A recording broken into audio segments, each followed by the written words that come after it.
Okay, good morning. Good morning, class.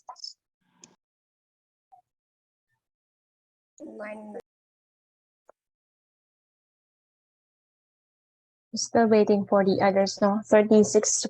Dapat 37 tayo inside the classroom or inside the Zoom. Ilan na ba tayo? We'll begin at 9:40. So our time is up until 10:25. We'll finish it up until 10:15 or earlier than that. 10:15 or 10:10. Okay. And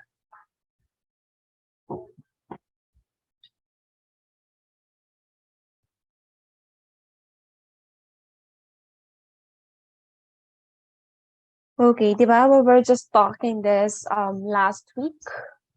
Parang sana walang pasok. Yung wala nang pasok. However, we have our online class. Actually, yun katabing ano po namin is school. So, in Sagin Integrated School, we have our class. Meron silang pasok dito kasi nga yung mga students, they do not have to commute.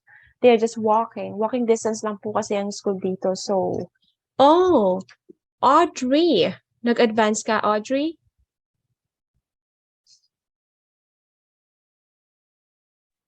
Po? Audrey. Oh, we have to follow our time. 10:25 pa lang kayo, Od. Ay. Advance ka na ba? 5. Na? Sabi po Nandito ni din si Andrea? Wait lang po.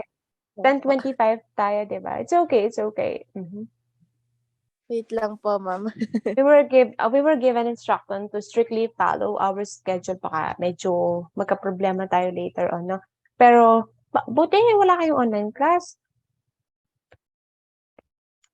Nak, sa mga STEM 11 po, were you able to have your online classes before me? Before my subject?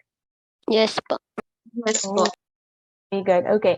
So it's 9:40 already. I think we shall now begin with the lesson. Okay. Good morning and welcome to our online. Nakakapanibago, no? Welcome to our online class. And we are. Yes, Audrey? Bye-bye po. Yeah, see you later. Sige po. So welcome po to our yun nga, online class in week 4, no? And our focus is nonverbal communication. Is Jasper here?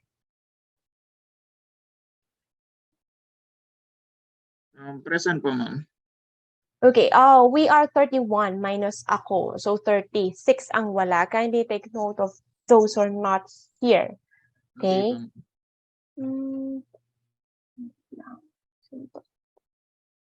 Accept ko lang to. Okay, have you eaten your breakfast? If you haven't eaten your breakfast po, you may eat it while we are having our lesson. Okay? So yon, I am in our living room. I decided to just position here because it's my favorite spot of the house because my cats, oh, they are sleeping. Tanan, hello, say hi. Hi to the vlog. Okay, so yun po. Ako lang naman dito sa bahay kaya medyo tahimik. Okay, so we are now 30 to 31. Sige po, we will no longer wait for those who are not yet here. Okay. So yun, and again, good morning. So hoping all of you are having a good day so far, no? And despite the situation, no, the strike. If I'm not mistaken, meron naman po mga jeepneys, no? Tama ba? Sino po yung mga nakatira here beside main road? Meron bang jeepneys? Kasi I have to leave in the afternoon. May jeepneys ba?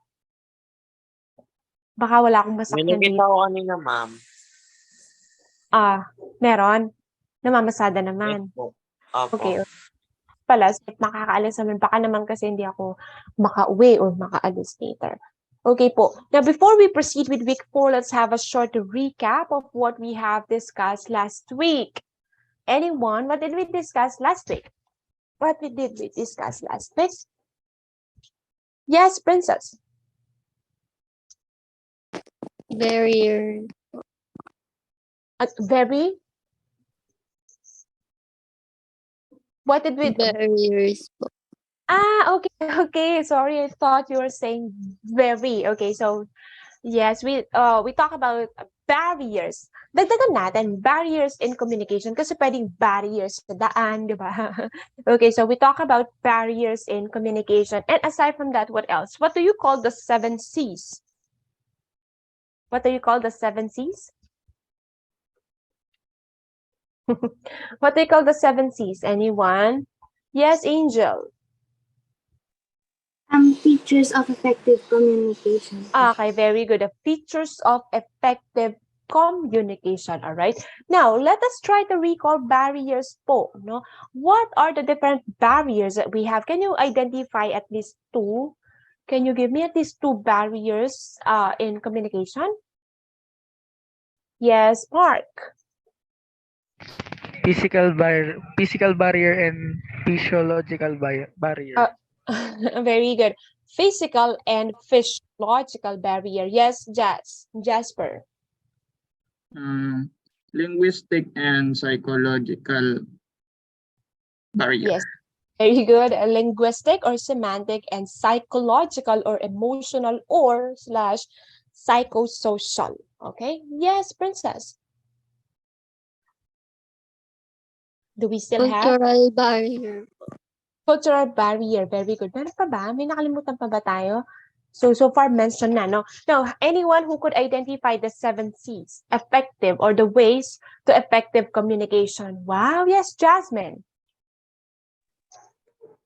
Correctness, clearliness, courtesy, concreteness, consideration, conciseness, and completeness po. Okay, very good. Please do not forget them. No, those are just suggested ways on how to avoid communication breakdown to other people. Now, do you still have question 4 regarding our lesson last week? Is everything clear? Do you have question? So, okay na? So, silence means no siguro, no? No questions. Okay, so again, let's now begin with nonverbal communication. Now, I know nonverbal communication is not new to you because you are using it in your everyday communication. And not only that, in week 1 or 2, if I'm not mistaken, we have shortly talked about nonverbal communication. Okay, now these are our objectives for this week. First, identify the different types of nonverbal cues. Second, explain how nonverbal cues may affect communication. And lastly, demonstrate situations where nonverbal cues may affect communication and communication breakdowns. All right. Okay, now let's have our first ever activity. How would you react? Please, no, I need the class to be very participative. You would just be pressing any emojis po na that you think you could relate to. Okay? Now, instruction, you will show your reactions to the following scenarios. Dito naalala ko, nag-viral tong picture na to, sabi, di ba? Sabi ng teacher, give your reaction to the story, to the whole story. Tapos sabi ng ganun, ma'am, this is my reaction about the story. I read it. And parang, parang na-shock daw siya. Yun ang reaction niya. Diba? Okay. So this is the first scenario. Your crush greeted you a happy Valentine's Day. What would be your reaction? You could press any of the emojis that we have. Bakit palakpak? Halimbawa, hi, happy Valentine's. Something like that. Meron naman, sino to? Aaron, why are you sad? Merong, Angel. So, ma'am, ako yung mag-greet. Okay. Gusto mo, ikaw, ayaw mong pinangungunahan. Okay? Wow, napaka ano naman. Bakit like? Bakit like? Bakit like? Meron naman dito, parang pumupuso yung mga mata nila. Di ba? Okay, how about the second scenario? While answering, feeling ko you could relate to this. While answering questions in mathematics exam, you got stuck in a question. Oh no, bagsak na ako. Goodbye, Sem na ba this? Okay, alright. How about the others? Iba, hindi ko alam kung natutulog, no? Not interested. Oh, sad daw si Carl. More on sad po kayo, no? Okay. Wala naman sigurong na-stuck ka dun sa question tapos happy ka, no? Okay, how about the next one? You and your neighborhood friend are playing in the garden area and your friend was beaten by a snake. What would be your reaction? Ay, pambihira. Sino yung tumatawa? Bakit? Ay. Bakit? Bakit kayo happy? Ha? Mark. Bakit, Mark? Actually, you have the same answer with other sections. Tapos I asked them, because I was very curious. For example, your friend tapos was beaten by a dog, tapos you will feel happy. Di ma'am, kasalanan niya, tanga-tanga niya kasi. Something like that. Ganun ang sinabi ng student. Di ba sometimes, pag very close na tayo sa isang tao, tapos ganun ang nangyari. Minsan, di ba, halimbawa nadapa yung friend mo, instead of helping, yes, you will help your friend, but mauuna muna yung smile. Di ba? Yung parang, tatawanan mo muna siya. After that, dun mo siya tutulungan, di ba? Matata niya kasi, something like that. Okay, but hopefully this will not happen to us, no, or any of our friends. Next po. Your friend told you that he failed his entrance exam to his dream university. How would you react to that? Parang, bumagsak ako sa dream university ko. Bakit? Happy. Si Ira naman, Why? Why happy? Si Angel si Colin naman parang angel emoji, parang meron pa naman. Shot puno, princess. So sad naman si Janami. Si Carl babagsak siya. Syempre no, dream ano mo yun, di ba? Oo, you will sympathize. Dustin din. You will sympathize with your friend kasi nga nandun siya dun sa state of being so emotional kasi nga this is your dream school. Tapos biglang bumagsak ka, di ba? You will comfort your friend definitely, all right? How about this? Feeling ko makaka-relate tayo, all of us. Wait lang. Okay. Your brother or your sister use your favorite shoes without asking for your permission. What would you feel or how would you react to that? At ang mas malala pa dyan, nakapag-post na siya at lahat-lahat. Tapos, yung caption niya, flexing my new pair of shoes. Kauwi niya, pengunot na siguro, hindi ko pa man sinuot niya. Hindi pa ako ng mind day or nag-post dyan. Inunahan mo ko. Okay, so yun po. More on angry, more on disappointed. Okay. Yung iba naman siguro if you're really very close to your sister or brother, parang okay lang. Wala lang. No problem. Something like that, okay? So thank you po for your participation. Now let's have a nonverbal communication. Can you define in your own words nonverbal communication? What is nonverbal in your own words? Yes, Princess. Non-verbal communication is when you use hand gestures and your facial expressions po. Very good. When you use your hand gestures, facial expressions, that is nonverbal, okay? Who's this? Using gestures as a means of communication. Okay, that is correct. All right, very good. Now let's define nonverbal communication. It is the process of sending and receiving messages without using words. All right, you're not using words, kaya nonverbal. This might involve using certain facial expressions or hand gestures to make a specific point, or it could involve the use of your eye contact, physical proximity, and other nonverbal cues to get a message across. Then what is physical proximity? Later on, you will find out what physical proximity means, okay? So nonverbal, you are talking, you're communicating to other people without using words. So mostly yung mga nonverbal, all right? Yung mga gestures that we have here, okay, yung mga facial expressions natin, they mean so much. Now, we have 6 types of nonverbal cues: kinesics, haptics, objectics, or appearance. Yes, you heard it right. Ma'am, hindi po ba siya objective? No, it's objectics. Then we have proxemics and chronemics, and lastly, paralanguage. Okay, so these are the 6 types of nonverbal cues. Let's have first kinesics. Okay, so can you see the images here? I'm tired, I'm sorry. Yes, we are guilty. Hey. Okay, now what is kinesics? Kinesics is the broad field of nonverbal communication solely concerned with the interpretation of nonverbal behaviors that are associated with body movements, gestures, posture, facial expression, and your eye contact.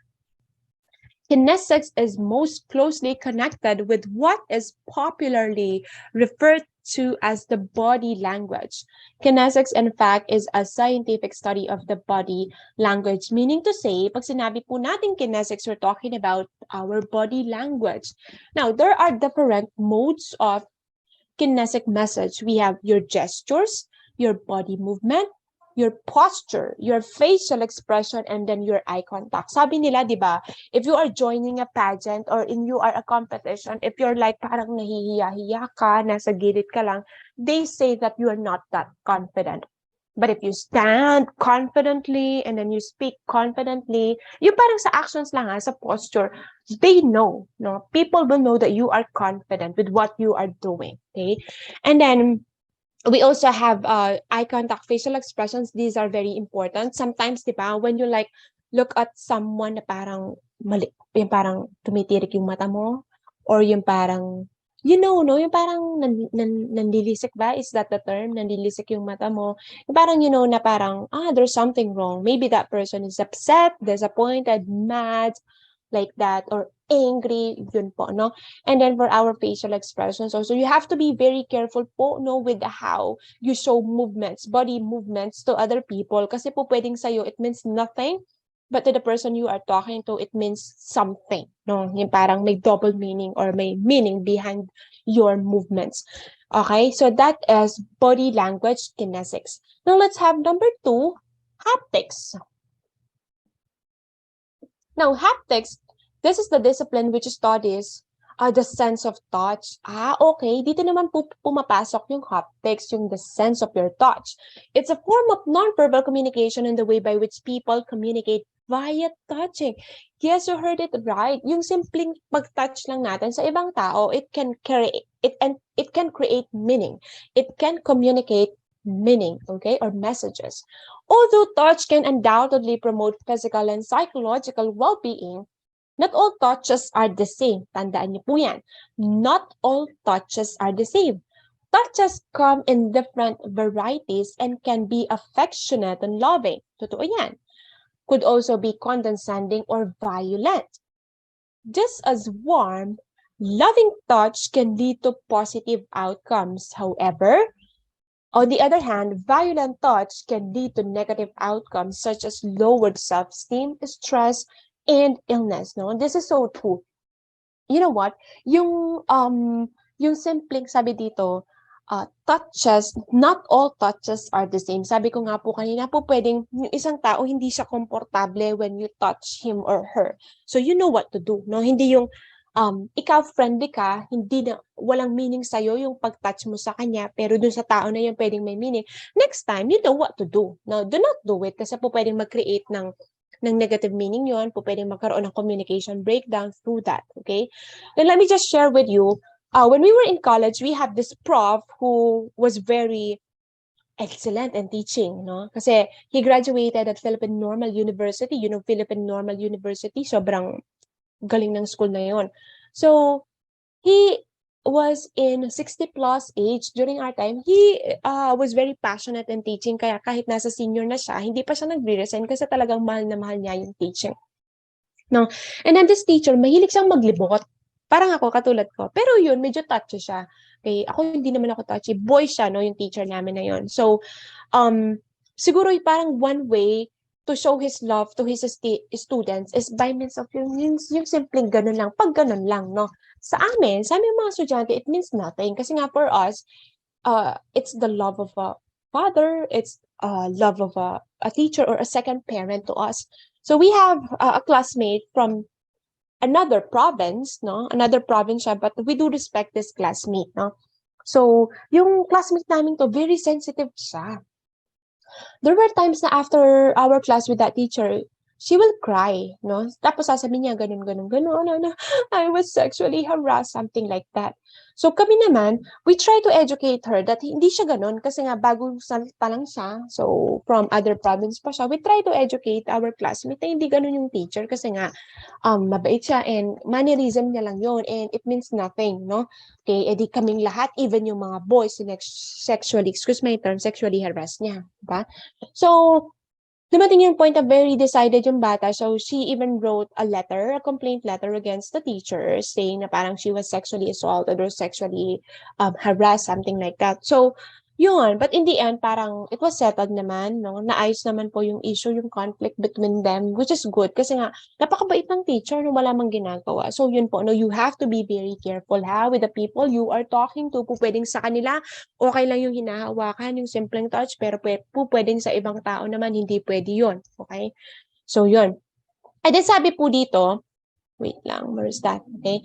Loving touch can lead to positive outcomes. You know what, Nak? Yung simpleng pag-tap nyo lang sa shoulder ng friend niyo, pag halimbawa nakita nyo siya, okay, you can do it. Alam niyo na may pinagdadaanan yung isang tao. You can simply say parang, kaya mo yan, malalampasin mo yan, this too shall pass, no? Simpleng ganon, it can actually create a great impact to other people, no? Yung simple, ay, friend, tapos nag-hug kayo, nagyakapan kayo, tapos, I missed you, something like that, no? It means so much, no? Your connection to other people, it builds a strong connection, it builds a stronger relationship, no, with other people. Pero what if, this is my sample, paano naman nagiging violent ang touch? Paano siya nakakababa ng self-esteem? Sample lang po to, no? For example, you were sexually assaulted or sexually harassed, di ba, you will, parang feeling mo, dumi-dumi mo na, excuse my term, no? Feeling mo parang, wala na, binaboy ka na, dahil disrespect ka nga, nakakababa ng self-confidence yun, okay? So, yun po, haptics touching, the sense of touch. Next, we have number 3, objectives or appearance. Based on what you can see here, so we're talking about the different uniforms. Meron tayong nurse, meron tayong army ba to? Soldier, meron tayong police, tapos meron tayong firefighter. Ano ba yung objectives or appearance? So, personal appearance or the way we dress, groom, and present ourselves physically, it also communicates meaning. Okay? In interpersonal communication, the appearance of the participants establishes their social identity, meaning to say, how you dress, kung paano ka manamit, paano mo dalhin yung sarili mo, how you present yourself in public or to other people, you are making your own image, okay? You are creating, you are building your own image to other people, okay? Our personal appearance has a pervasive impact on our self-image and on the image we communicate to others. As such, it is a major factor in shaping our behavior and the behaviors of those with whom we interact. Take a look at these examples. Noong unang panahon, we do know that early Filipinos, yung suot nila, barot saya, kahit na malisangan, diba? Kahit na sobrang init, talagang very covered po sila. Paglipas ng panahon, no, nag-iiba yung suot natin. Meron na yan, parang naging jejemon ka na, di ba? Yung parang naka-short at saka simpleng t-shirt ka na lang, no? Yung parang, di ba? Tama ba? Naabutan niyo po ba to? Yung pagiging jejemon era, like, you will wear a cap, tapos yung parang ogat ka, yung mata, yung, ano ba yung ogat? Mata siya masyadong pants mo, and then, yun, no? Parang naka-Japorm, something like that. Hanggang paglipas ng panahon, ayun, umiksi ng umiksi. Look at Nadine, she's very pretty though. Okay, umiksi ng umiksi, hanggang sa yung iba nakakalabas na ng sobrang tak-tak ng shorts nila. Tapos wala na minsan suot. Then, wow, walang suot. Okay, and then yung nasa gitna, if I'm not mistaken, this is the oldest tattoo artist in the Philippines, right? So for others, when you have a tattoo, pwedeng yung sa taong perspective niya is, this is an art for me. Just like my brother, marami siyang tattoo talaga sa katawan. Pero, that does not mean na drug addict siya, something like that. So, mahilig lang talaga siyang magpatato kasi nga for him, it's his art, no? Way of expressing his self, okay?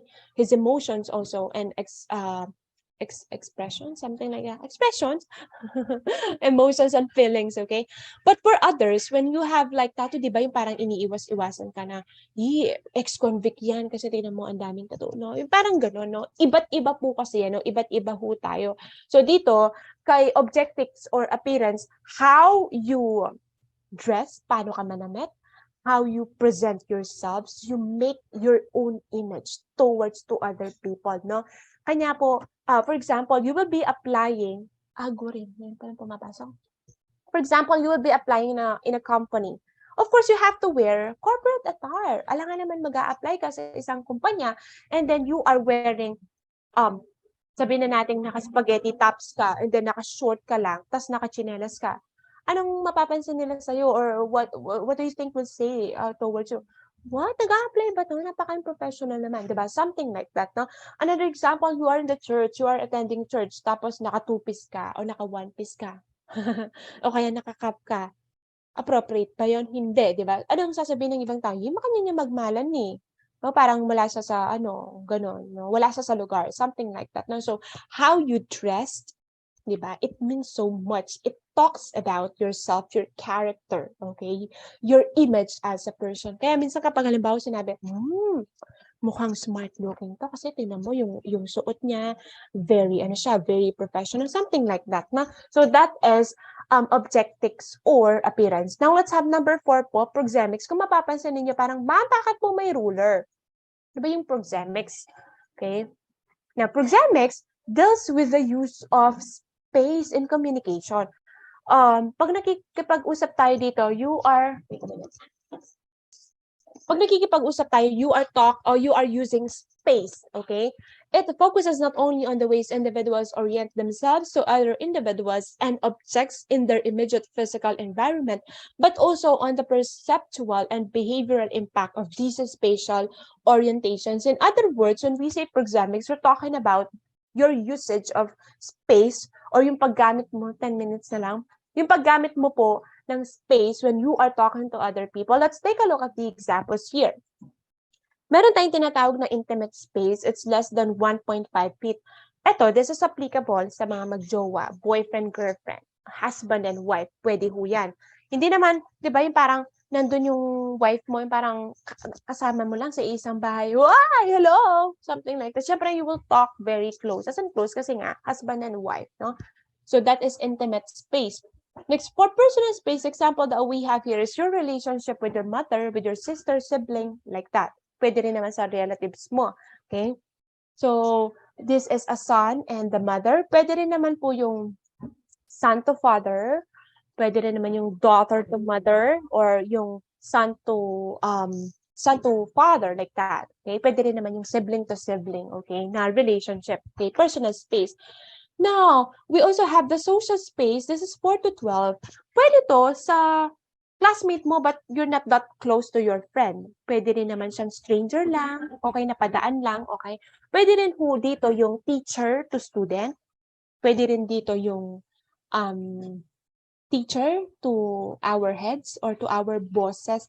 Yan. That is social space. And lastly, yung public space natin. Ang suggested dito is more than, tama ba? More than 12 feet.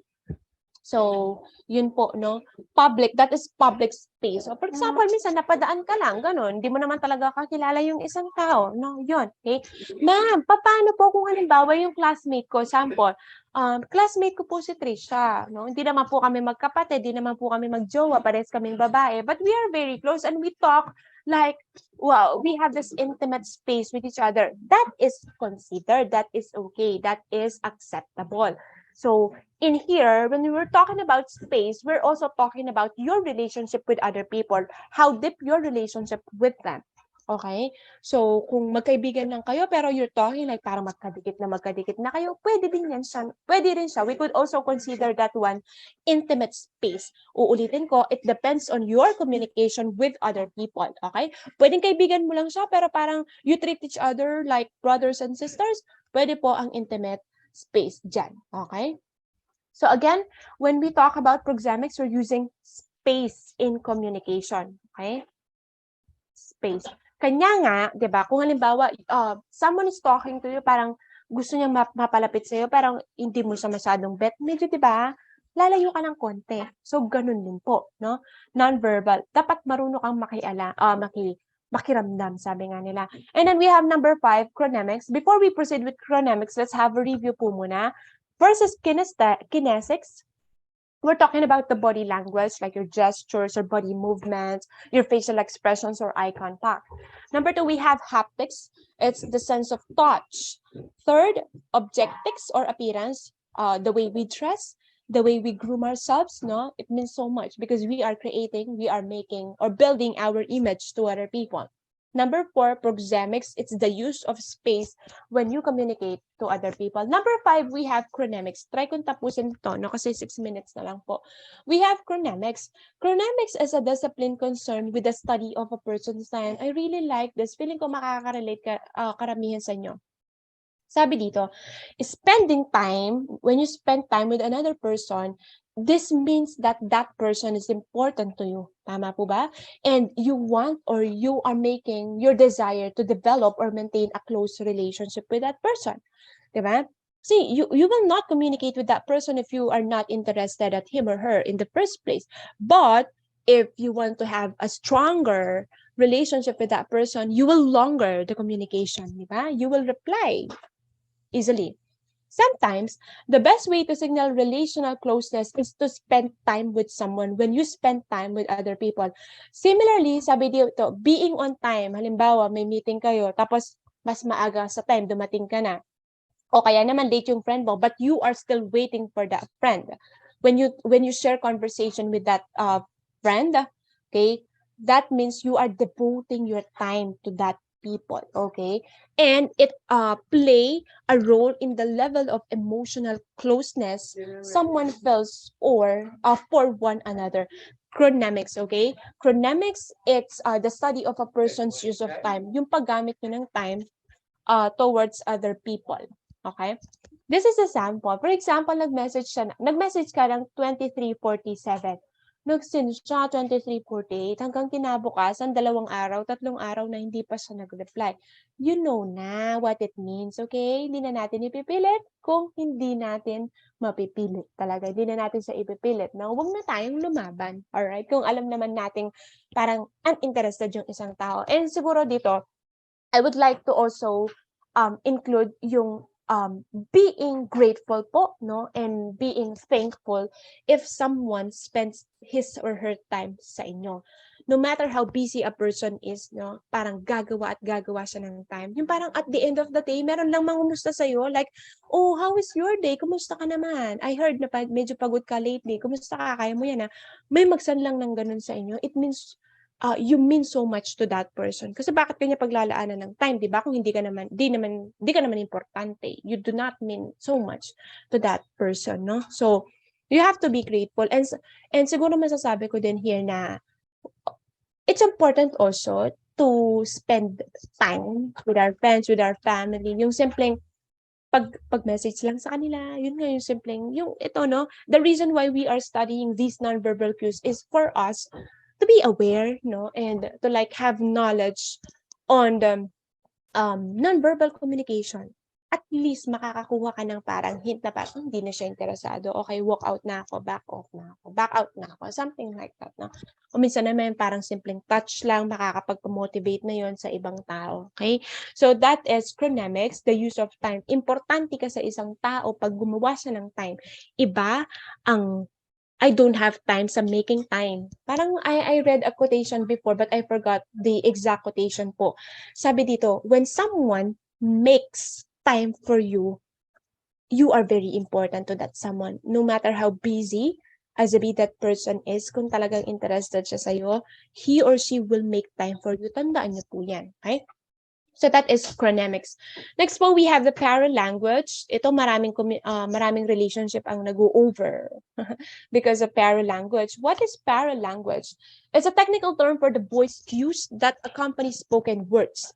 It is concerned with the sound of the voice and the range of meanings that people convey through their voices rather than the words they use. Minsan, it means nothing sa iyo, but because of the way you said it, it means something, di ba? the meaning of what you express is contained in the words you say. But how you say it, papaano mo siya sinabi, contains powerful meaning also. Papaano yun? Halimbawa, yung parang, galit ka ba? Hindi! Pag ganun ka sumagot, di ba? Hindi nga siya galit. Alam mo na, galit siya, di ba? Or parang, something is wrong. Okay? Parang, hindi ko man ano yun, kaibigan ko lang yun, nakasabay ko lang siya. Tapos, ganun. Huwag ka nang nagsiselos ka ba? Hindi nga ako nagsiselos. Parang konti na, mamamatay na sa kakasigaw. So, you mean, no? So, yun po, paralanguage, you are talking to other people and at the same time, meron din yung parang the tone of your voice. Na? Okay, yung voice cues natin, no, nakakaramdam naman tayo pag sobrang medyo cold yung pakikitungo sa atin ng ibang tao, you know na no? You will know na parang may something is wrong. Kung dati, kumusta ka na? Ay, ito, okay lang ako. Ito, I'm doing good. How about you? Tapos biglang, kumusta ka na? Okay lang. You know na. That is paralanguage po, the voice cues that accompany spoken words. The example that we have here is, are you up? Yes. Are you mad? Of course not. Why? I don't know. The yes sounded very angry. A visual representation of overthinking, anxiety, and paranoia. We have a friend here na ayaw niya yung word na yes o kaya yung like. Pag nag-like ka sa kanya, maiinis siya. Kasi para sa kanya, parang ang dry mo. Ba't di mo sabihin, ay, okay, sige. Something like that. Gusto niya yung ganun. So, no, kailangan kilalanin din natin. We have to be very familiar po with the people we are talking to. Katulad nga ng sinabi ko last time, yung lahat-lahat na ng considerations, lahat na, no, dapat inaalam po natin. Anyway, less than a minute na lang po ang ating Zoom. We are done with our first part of the discussion. We will just continue it tomorrow, no? So again, we have kinesics, haptics, objectics, or appearance. We have proxemics, chronemics, and then lastly is the paralanguage, okay? So tomorrow po, we will follow our schedule ulit, no? So, yun.